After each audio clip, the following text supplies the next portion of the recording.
Nous allons livrer une guerre économique et financière totale à la Russie.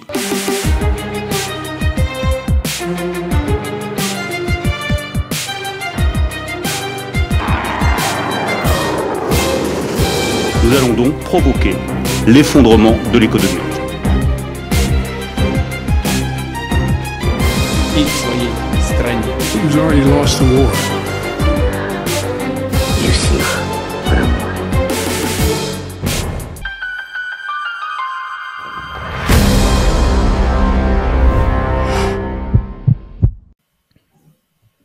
Karine Béché-Golovko, bonjour.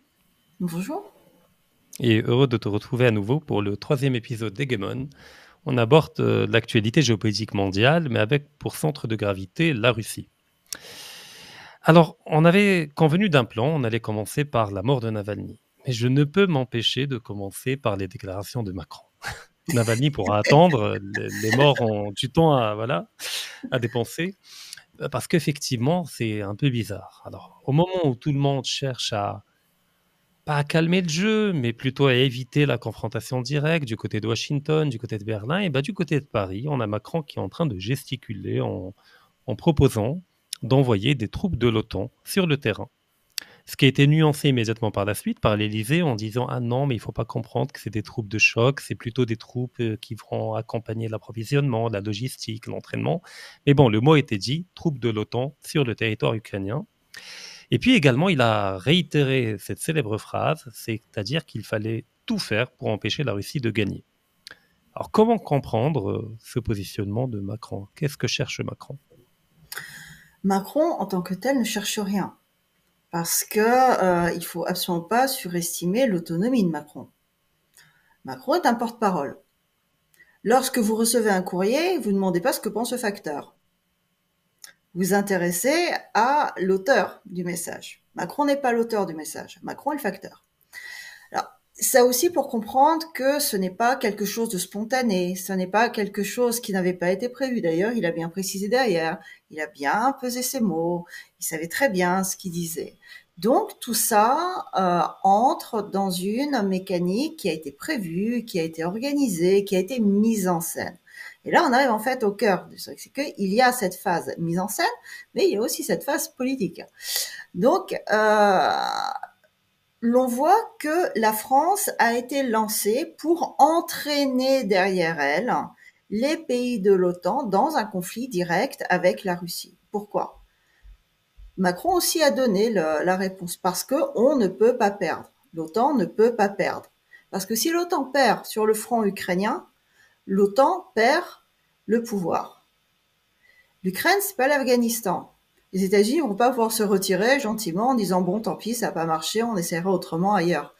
Non, l'Ukraine, ils peuvent pas se retirer. Donc, ils sont obligés d'aller jusqu'au bout. À chaque fois, on se souvient de l'escalade. Il y avait d'abord, il suffit de former des soldats ukrainiens et on va gagner. Il suffit de mieux armer les soldats ukrainiens et on va gagner. Il suffit de fournir des chars aux soldats ukrainiens et on va gagner. Il suffit.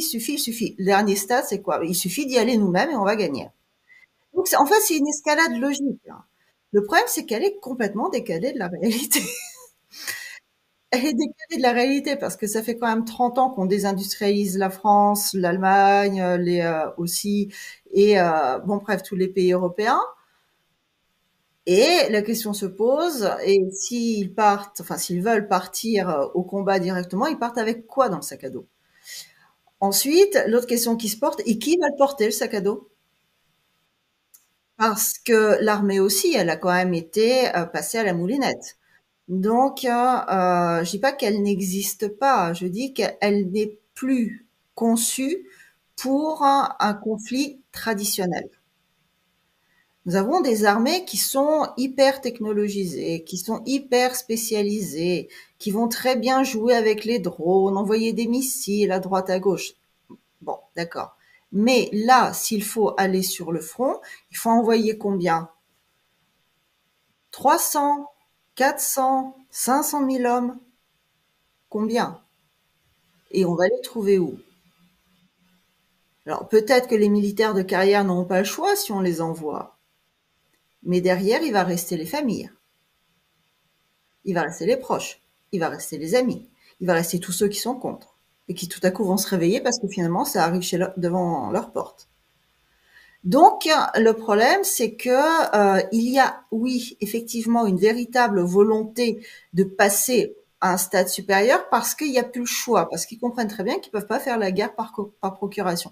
Par contre, il me semble, je peux me tromper, mais il me semble qu'ils n'ont pas les moyens ni techniques, ni politiques, ni sociaux, ni économiques d'assumer la guerre dont ils rêvent. Parce qu'ils la fantasment, cette guerre. Ça fait des années qu'ils la préparent. Mais après, ils ont le moyen de sauver la face en négociant ou en obligeant Zelensky à négocier, ce qui permettrait à tout le monde de sauver la face au lieu de surenchérir, ce qui permettrait à l'OTAN de garder sa crédibilité, de ne pas perdre, et à la Russie de ne pas perdre non plus. Bon, l'Ukraine va perdre dans l'eau, mais c'était prévu dès le début. Ils veulent négocier comment? S'ils ont déjà pas pu négocier sur la Crimée, s'ils n'ont pas pu négocier le retour du Donbass dans l'Ukraine, ce qui était quand même prévu par les accords de Minsk, puisque la Russie avait été d'accord, dans le cadre des accords de Minsk, que le Donbass rentre dans l'Ukraine. Tout à fait. Dans le cadre d'un État fédéral. Oui, mais dans le cadre de l'Ukraine. Donc, d'une armée qui lui avait tiré dessus pendant 1 an et demi. Même ça, l'Occident n'a pas été capable. Est-ce que l'on pense sérieusement que les pays de l'OTAN vont reconnaître maintenant la Crimée russe, et non seulement la Crimée, mais le Donbass russe, mais Kherson, mais Zaporozhye?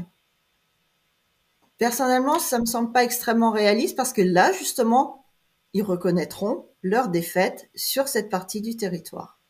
Donc, ce serait une défaite pour l'Occident. Et ça peut pas être acceptable pour eux, malheureusement. Sachant que la victoire est impossible.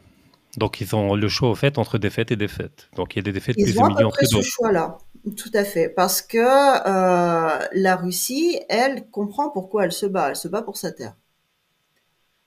L'OTAN, il se bat pour quoi? Il se bat pour le pouvoir sur un territoire qui ne lui appartient pas.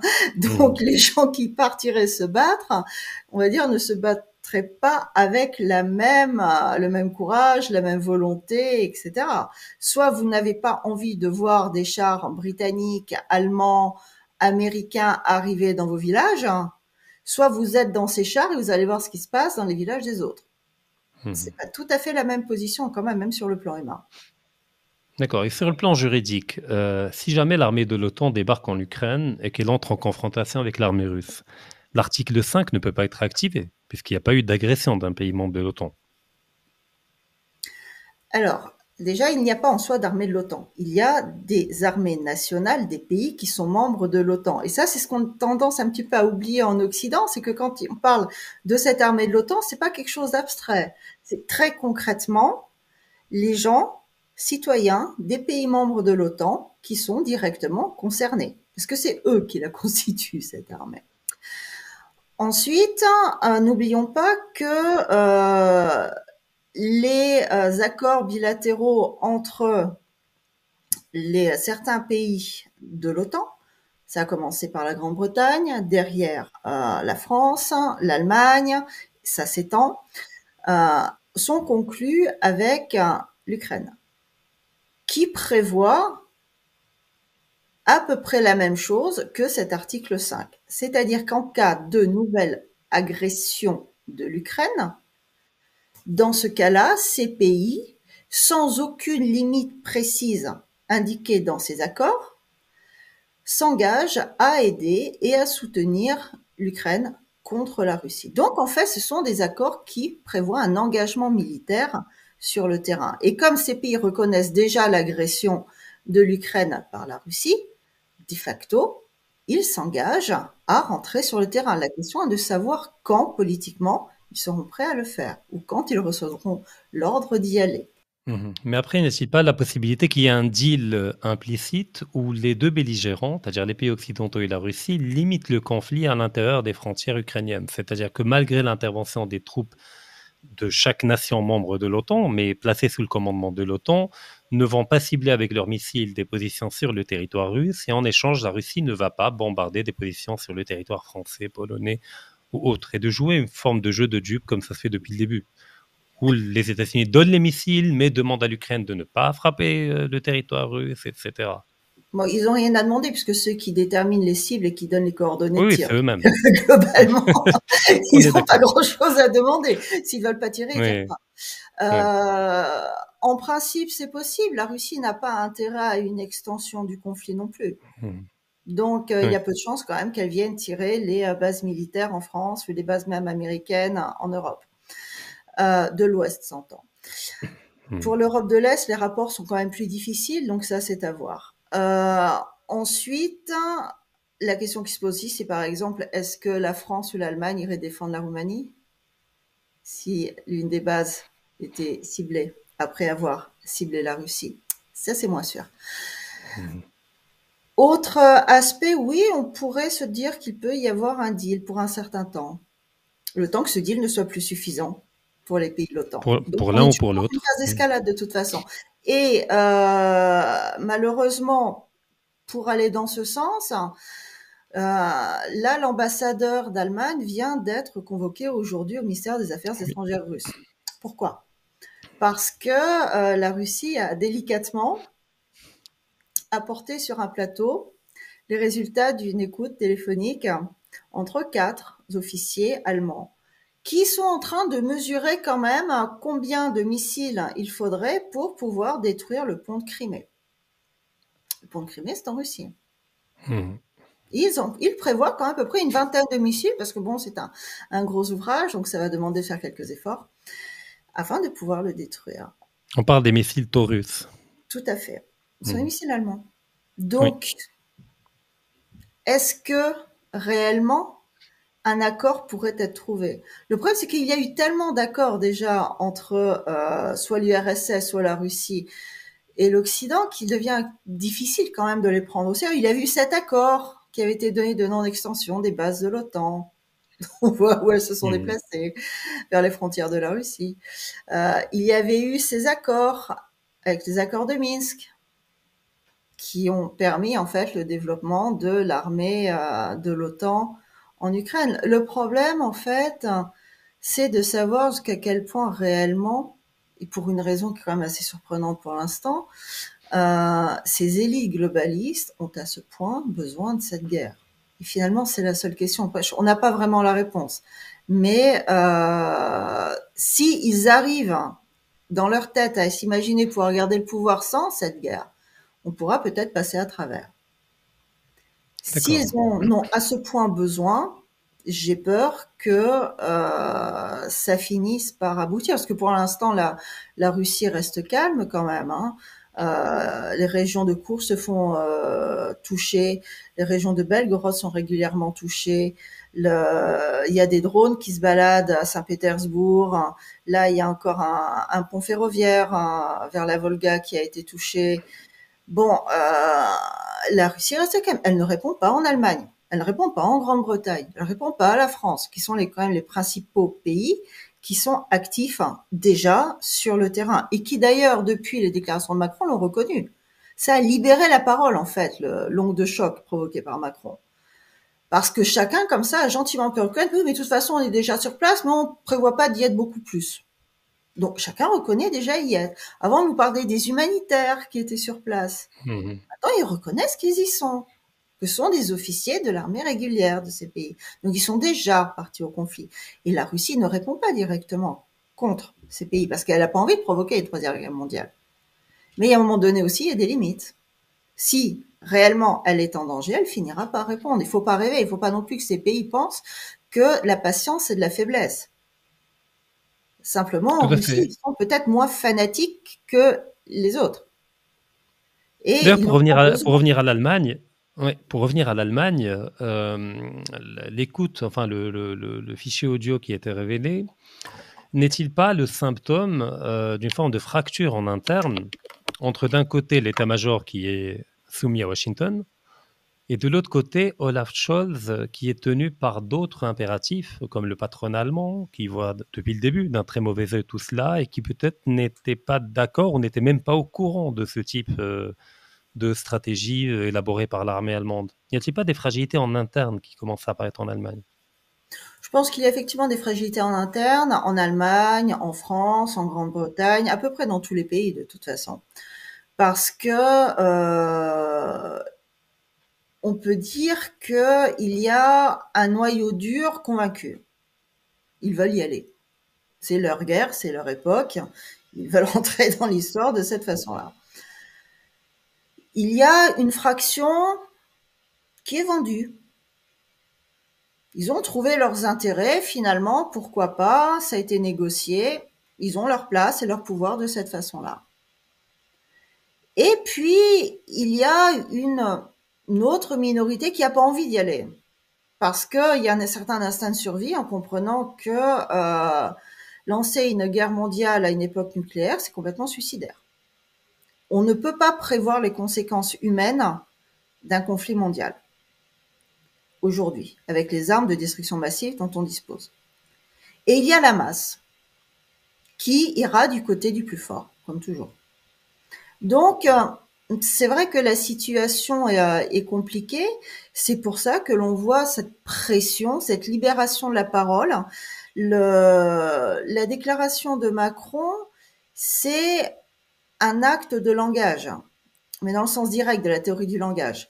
C'est-à-dire qu'il a donné vie à une idée politique par ce discours.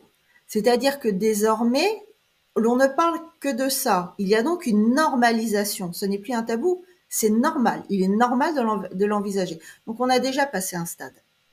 Déjà. Et c'est de cette manière qu'ils veulent aussi convaincre les élites, essayer de poser de nouvelles normes. Ça devient la norme de trouver normal d'y envoyer des armes. Et les gens sont conventionnels. Ils se laissent facilement convaincre. Et petit à petit, ainsi, la marge de l'acceptable est déplacée, d'un cran. Et puis il y a également de l'autre côté de l'Atlantique un article du Times qui démontre, suite à une enquête, que la CIA a déployé des bases secrètes en Ukraine dès 2014 et qui sont toujours actives jusqu'à aujourd'hui. Et des bases qui sont à la frontière de la Russie, des bases d'écoute, de brouillage électronique et probablement d'opérations commando au-delà des frontières. Est-ce que ça entre également dans ce narratif de normalisation d'une présence militaire et des renseignements en Ukraine? Genre un scoop, mais au fait pour... voilà. Tout à fait, parce que il faut quand même être assez naïf pour penser qu'il n'y ait aucune présence de la CIA en Ukraine. Il y aurait à peu près toutes les structures possibles et imaginables. L'on sait que c'est quand même essentiellement les États-Unis qui fournissent le front ukrainien en information militaire, mais il n'y aurait pas la CIA. Bon, ça serait quand même assez surprenant, on va dire. Ouais. Donc, les États-Unis sont très doués en fait pour ce genre de choses. C'est-à-dire qu'ils ont la capacité de reconnaître une évidence quand de toute façon ils peuvent plus la cacher. Et ainsi trouver ça tout à fait normal. Et en plus, pour le coup, de nous jouer l'histoire de l'indépendance des médias, qui vous voyez un peu ce qu'ils relèvent quand même, c'est merveilleux. Et de la transparence politique, mais vous voyez, nous jouons un jeu ouvert. Donc, ça, c'est leur style quand même très particulier et récurrent. On se souvient de ce qui s'était passé dans les prisons aussi de Abu Dhabi.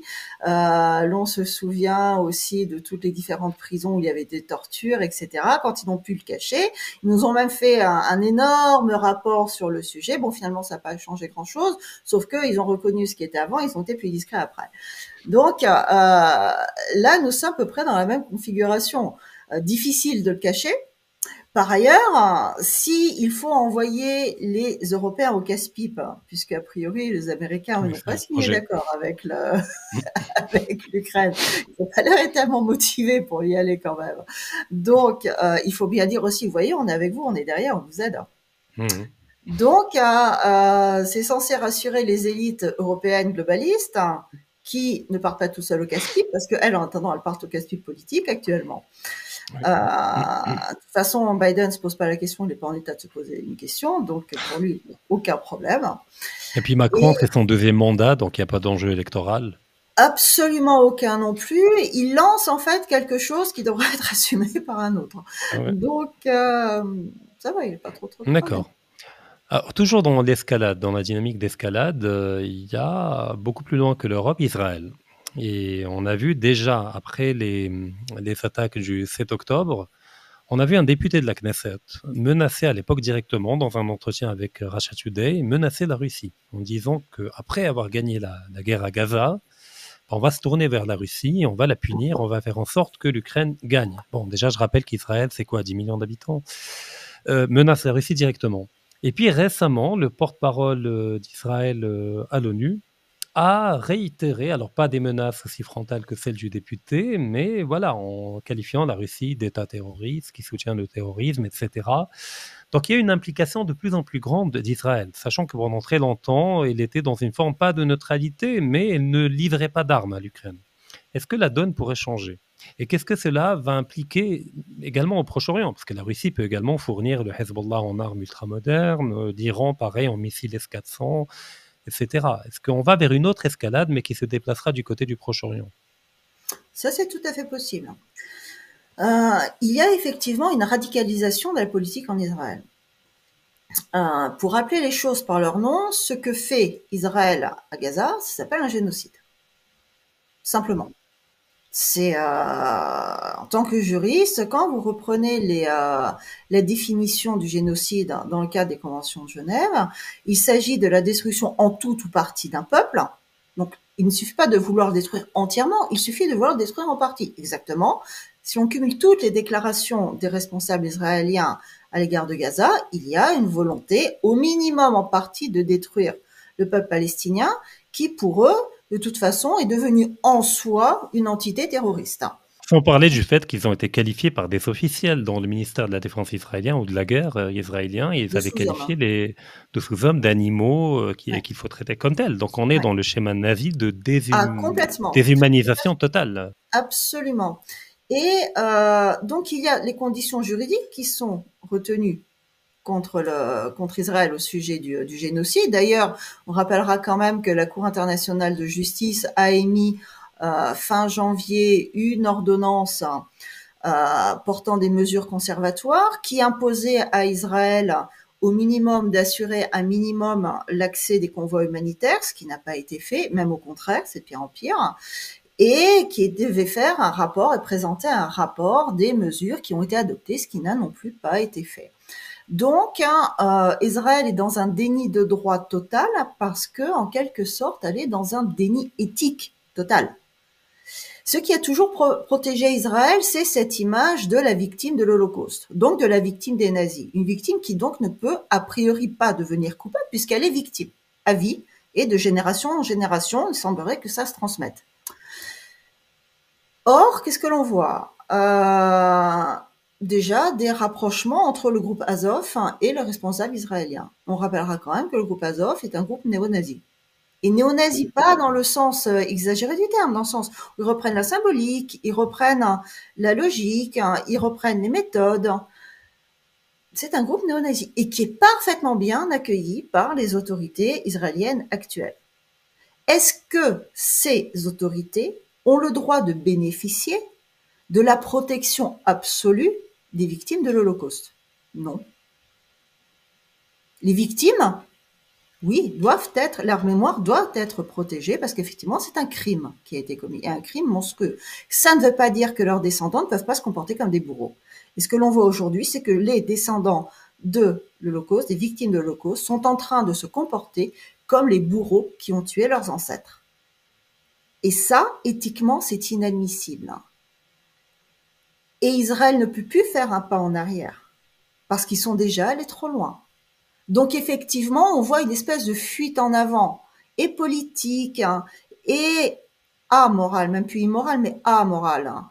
Ils sortent de toute considération morale dans ce conflit, même par rapport à leurs origines. À partir de là, pourquoi effectivement ne pas fournir des armes à Israël? Puisqu'il semblerait qu'ils aient le même ennemi, l'être humain. À l'Ukraine, vous voulez dire? Oui, à l'Ukraine, pardon. Oui. Pourquoi? Ils ont exactement le même ennemi.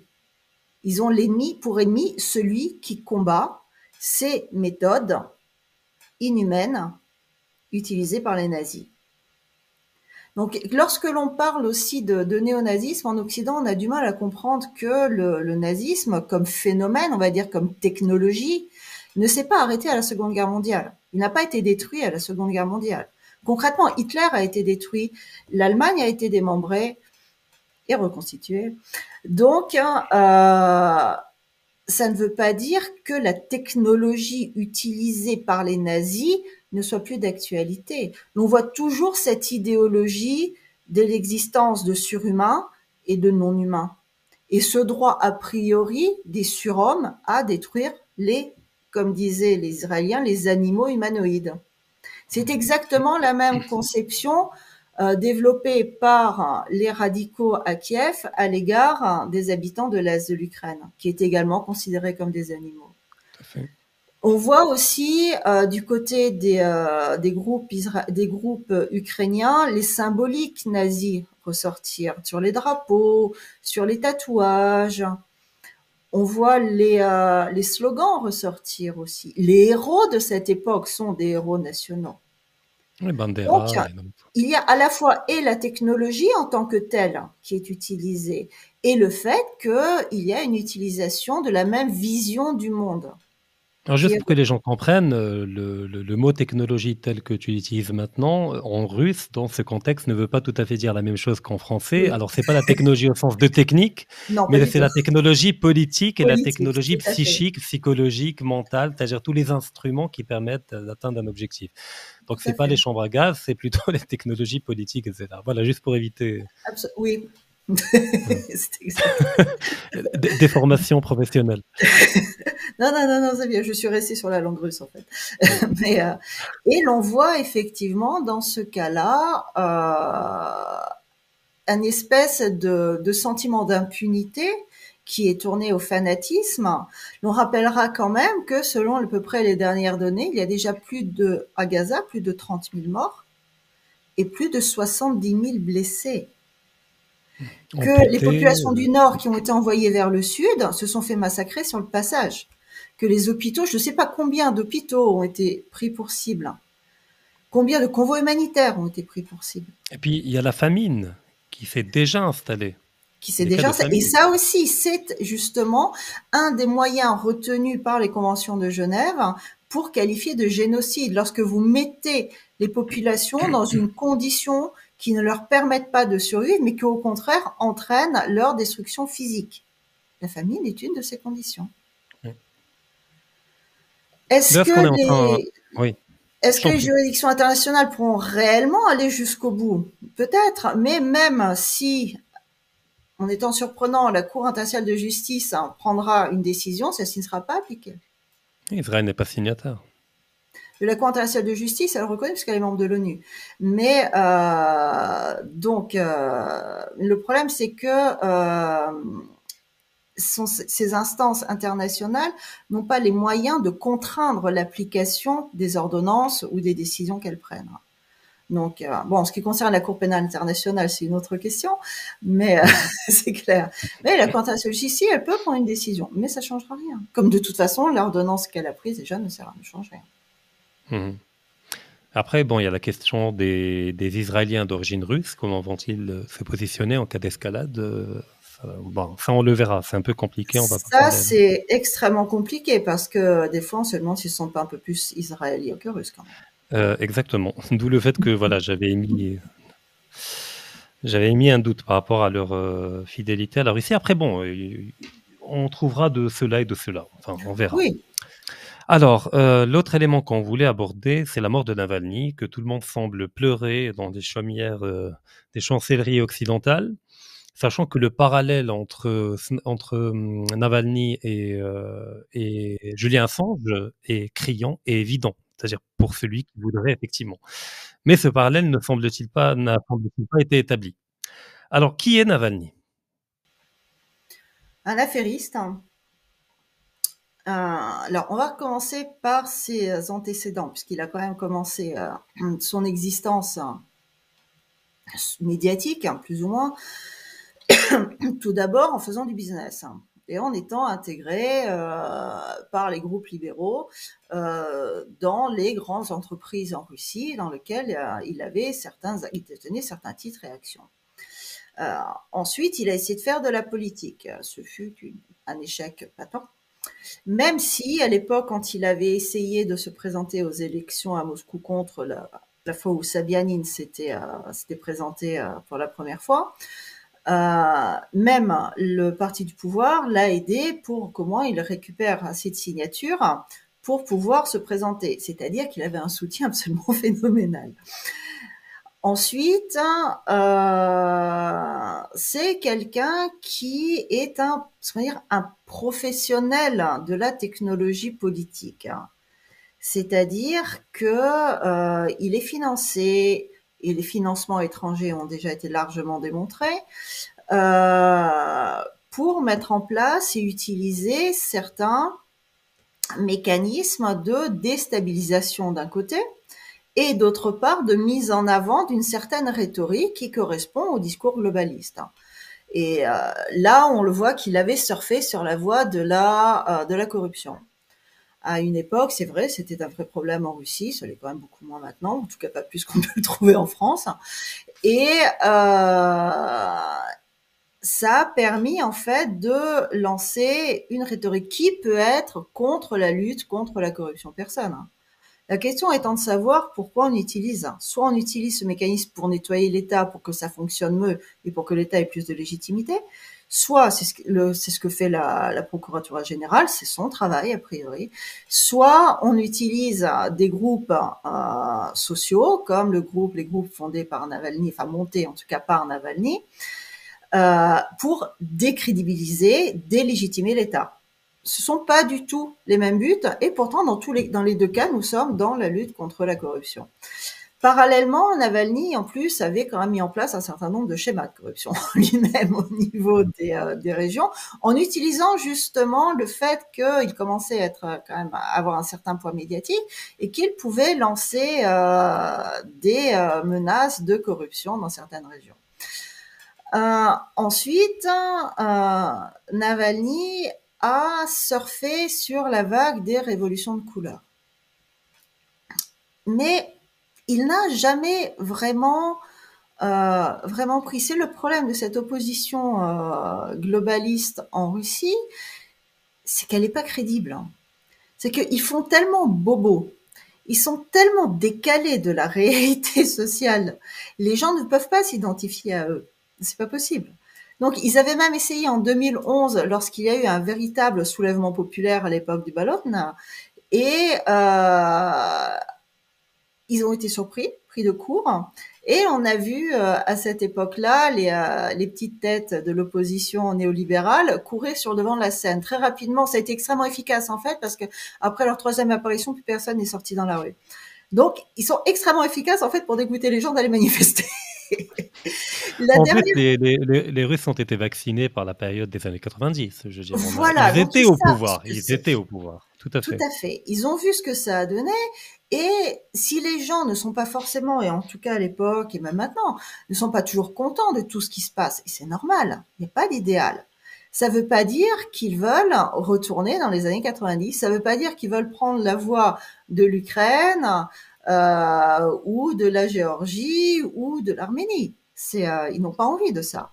Donc justement, ils ont envie, à l'inverse, d'un pouvoir qui soit un peu moins globaliste et beaucoup plus souverain, qui ne fasse pas forcément des réformes de la retraite sur le mode globaliste, qui se souvienne, comme là tout à coup se souvient que il faut peut-être aussi réindustrialiser le pays, ce qui permet de relancer l'économie réelle, qu'il ne suffit pas d'acheter à l'extérieur, mais qu'il faut produire à l'intérieur.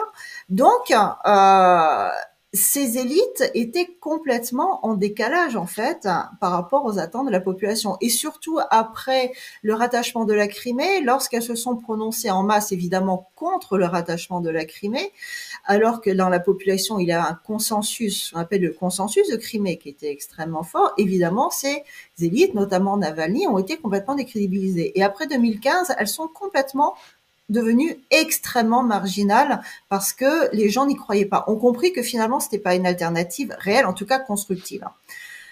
Donc, finalement, Navalny, qui a été quand même un investissement considérable de l'Occident, commence par coûter cher. Ouais, fallait. Et on a eu droit à son premier empoisonnement pas de chance, il a été sauvé par des médecins russes. Ensuite, on se souviendra son épopée. Il a été exfiltré, on va dire, dans cette merveilleuse clinique de la Charité en Allemagne, qui s'était occupée déjà du président ukrainien, qui avait été aussi soi-disant empoisonné à l'époque, mais qui lui a finalement pu gagner les élections derrière. Et une fois qu'il a été soigné, il fallait qu'il rentre en Russie. Or, il a un petit peu traîné. Et il était en liberté conditionnelle. Et finalement, l'Occident s'est simplement débarrassé de lui. Ils l'ont renvoyé en Russie. Tant qu'à faire, ils se sont dit, finalement, il ne peut pas mettre en place les gens dans la rue, autant essayer de mettre en place une victime du régime, une victime sacrificielle. Et finalement, Navalny est devenu une victime sacrificielle. On appréciera quand même le moment. C'est après l'interview de Poutine par Carlson. C'est au moment de l'ouverture de la conférence de Munich, où sa femme y participe. À quel titre, on ne sait pas très bien, mais elle y participe. Et hop, il meurt à ce moment-là. Non, mais c'est merveilleux quand même. Enfin, je trouve qu'au niveau du timing, c'est parfait. Surtout qu'en plus, les élections présidentielles en Russie se lancent et que finalement, tout le monde se moque de Navalny, tout le monde l'a oublié. Et l'Occident a besoin de changer le vecteur de communication, faire oublier la catastrophe communicationnelle lancée par Carlson. Ah oui, d'ailleurs, j'aimerais qu'on en parle un peu. Mais... Voilà. Ouais. Et ça, d'ailleurs, ça a marché parce qu'en fait, la mort de Navalny n'est pas un événement politique, parce que c'est pas une personne politique. Mais par contre, c'est un événement communicationnel, oui. On va dire que c'est un contre Carlson. Ça a permis de faire oublier, de faire parler d'autres choses. D'accord, donc finalement, c'était quelqu'un qui a tâtonné en politique pour trouver, comment dire, un créneau ou une niche. Il a commencé également par l'ultranationalisme. D'ailleurs, je rappelle qu'en 2008, lorsque l'armée russe est intervenue en Géorgie, il avait applaudi la Russie. Après, il a demandé pardon lorsqu'il a connu son revirement. Il avait traité les Caucasiens de cafards, qu'il fallait écraser et tuer. Et puis, bon, quand le discours n'a pas pris, il a basculé du côté libéral, avec une récupération américaine et un financement américain, etc. Et là encore, ça n'a pas marché. Et au final, du point de vue occidental, il était plus utile mort que vivant, si j'ai bien compris, qu'il valait mieux en faire un martyr et en même temps de créer une diversion par rapport à l'effet enclenché par Carlson, qui a atteint des records en termes de nombre de vues. On parle de centaines de millions de vues. C'est-à-dire tout ce que le narratif occidental a bâti en 2 années de guerre, Carlson l'a détruit en une nuit, je veux dire. Tous les Américains pouvaient entendre Poutine directement, sans aucune médiation, sans aucune coupure publicitaire. Donc, on avait droit à l'autre version, à l'autre vision du conflit, à l'autre rapport à la chose. Et de ce point de vue, es-tu optimiste comme moi par rapport à l'interview de Carlson et l'effet qu'elle a généré? Ou est-ce que pour toi, finalement, voilà, il y a eu une diversion avec Navalny et finalement, le narratif reprend son chemin? Et que là, les gens ont une mémoire de poisson rouge. Je suis pas optimiste, en fait. C'est un problème. Mais, non, disons, ce que Carlson a fait, c'est bien. Il a perturbé le jeu. En revanche, il faut pas surestimer la communication. Les gens ont une mémoire extrêmement courte. Ça va jouer une semaine, ça va jouer un mois, pas plus.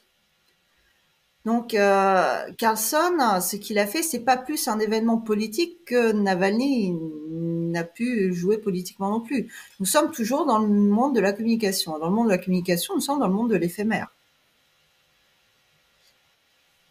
Là, c'est dommage, mais malheureusement, ça marche comme ça. Donc, si l'on veut en faire quelque chose de politique, il va falloir réitérer.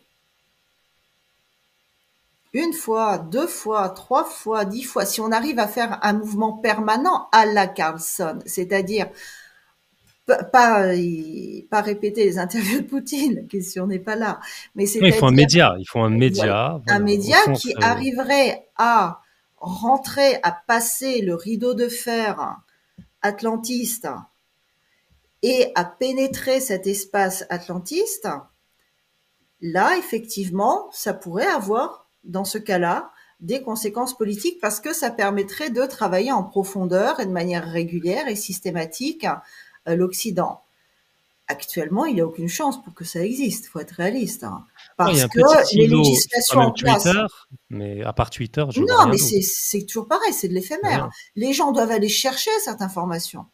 Oui. Donc, on est dans un comportement actif. C'est pas un média qui va aller chercher, c'est eux qui cherchent l'information.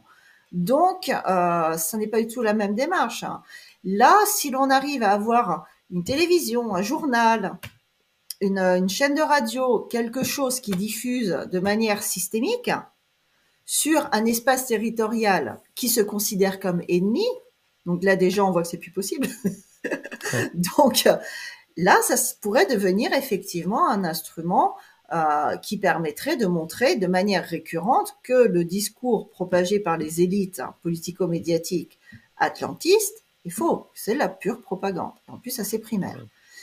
Et c'est la raison pour laquelle ils ont fermé RT, c'est la raison pour laquelle ils ont fermé Sputnik, c'est la raison Donc, pour laquelle ils ferment même les chaînes Telegram, parce que même ça leur fait peur maintenant. Donc, non, je pense pas que l'on puisse réellement à long terme changer. En revanche, ça doit être fait. Il faudrait que ça puisse être répété. Il faut multiplier les attaques contre ce système pour essayer de rentrer dans cet espace afin que les gens aient réellement accès à une autre source d'information. mhm. On essaie d'y contribuer à notre tour également, en tout cas dans la sphère francophone. Karine Béchegolovko, merci infiniment. Donc, je rappelle que tu diriges le blog, j'espère un jour un blog, mais en attendant, c'est un blog, Oui, Russie, Russie Politics. Donc, j'invite les gens à visiter le blog et à lire attentivement tous les articles et les analyses que tu y produis. Donc, merci infiniment et à très prochainement. À très bientôt.